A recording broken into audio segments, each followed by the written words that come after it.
O arquipélago indo-australiano é uma vasta região do Sudeste Asiático, composta por mais de 20 mil ilhas. Essa região se destaca como uma das áreas tropicais mais complexas do mundo, tanto geográfica quanto biologicamente. Sua complexidade resulta de milhões de anos de transformações geológicas. O deslocamento das placas tectônicas e as variações no nível do mar alteraram a forma das ilhas e suas conexões ao longo do tempo. Durante as eras glaciais, o mar recuava, revelando terras submersas e permitindo a dispersão de plantas e animais entre áreas que hoje estão separadas. Esse processo impulsionou uma biodiversidade extraordinária, com um número significativo de espécies endêmicas.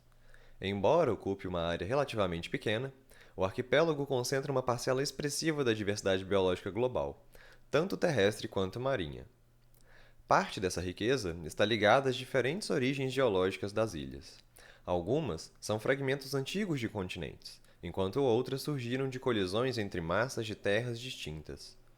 Neste vídeo, vamos explorar os fatores que tornam o arquipélago indo-australiano um lugar tão singular e entender por que sua preservação é essencial para o futuro da biodiversidade global.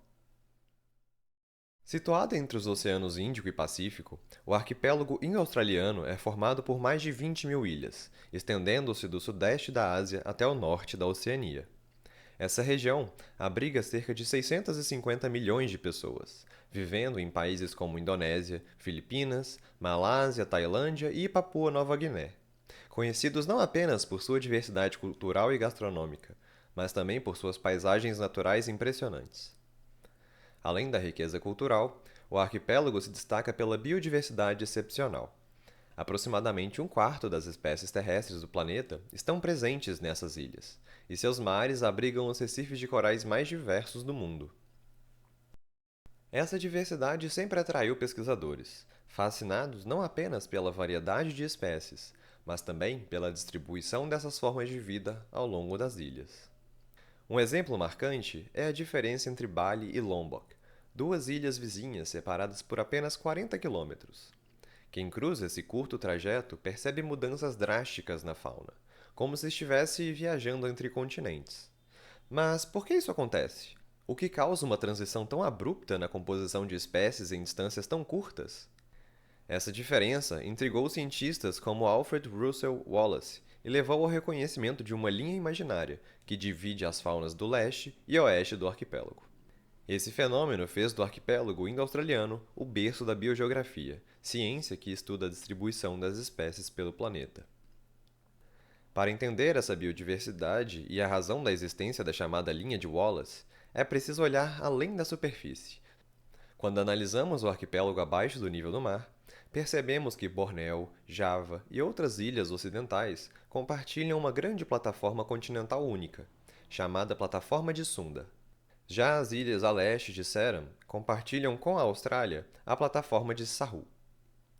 Esse mergulho geológico também nos leva a um passado distante. Há cerca de 60 milhões de anos, Sunda e Sahul estavam separadas por uma grande distância. Enquanto Sunda se movia para o sudeste junto com a placa da Eurásia, Sahul, na placa australiana, deslocava-se lentamente para o norte após se desprender da Antártida.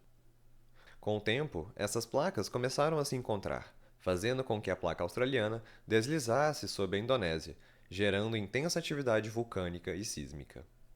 Além dos eventos tectônicos, as variações climáticas e os ciclos de glaciação e interglaciação tiveram um impacto profundo na paisagem do arquipélago.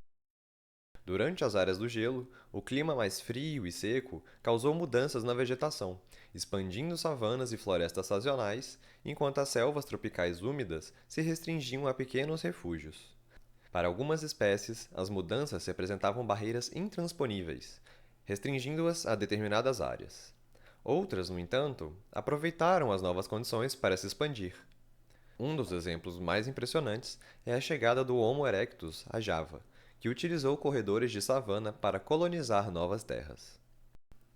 Mesmo com essas conexões temporárias de terra e vegetação, evidências sugerem que as ilhas de Bali e Lombok nunca estiveram unidas. A movimentação da plataforma de Sunda bloqueou a circulação de algumas correntes oceânicas essenciais para a regulação climática da Terra, alterando ainda mais o ambiente da região. Os ciclos glaciais também afetaram o nível do mar. expondo porções significativas da plataforma de Sunda como um grande bloco de terra contínuo. Durante esse período, rios que corriam nas montanhas de Bornéu e Palauan depositaram sedimentos no oceano, tornando assim as águas mais rasas e reforçando a separação entre os oceanos Índico e Pacífico. Isso favoreceu a diversificação independente das espécies marinhas. Há cerca de 5 milhões de anos, a maior parte de Sunda foi novamente submersa e os oceanos se reconectaram. No entanto, a diferença na composição das faunas continua evidente até hoje, refletindo essa separação histórica. E as ilhas como Sulawesi e as Filipinas? Bem, elas formam um caso à parte. A maioria não está conectada nem a Sunda e nem a Sarru, possuindo plataformas individuais. Como resultado, sua fauna é altamente endêmica, com cerca de 90% das espécies sendo exclusivas. Essas ilhas formam uma zona de transição chamada Wallacea, onde coexistem espécies de origens distintas. Estudos modernos com dados moleculares confirmam que barreiras naturais moldaram a distribuição e a diversidade das aves na região. Pequenos grupos colonizaram novas ilhas e, com o tempo, evoluíram para espécies únicas. Um exemplo é o Yellow-vented bulbul, cujas populações mostram distinções genéticas mesmo entre ilhas próximas. Essa biodiversidade única, no entanto, está ameaçada. O desmatamento, a urbanização e as mudanças climáticas colocam muitas dessas espécies em risco. As ilhas, que um dia foram laboratórios naturais da evolução, estão entre os lugares mais afetados pelas extinções modernas. Cerca de 90% das espécies de aves registradas nos últimos séculos ocorreram em ilhas. Nos últimos milhões de anos, o arquipélago indo-australiano passou por transformações geológicas e climáticas que moldaram sua biodiversidade única. Hoje, suas paisagens e espécies são testemunhos vivos desse passado dinâmico. Compreender essa história nos ajuda a valorizar a importância da conservação desse ecossistema extraordinário.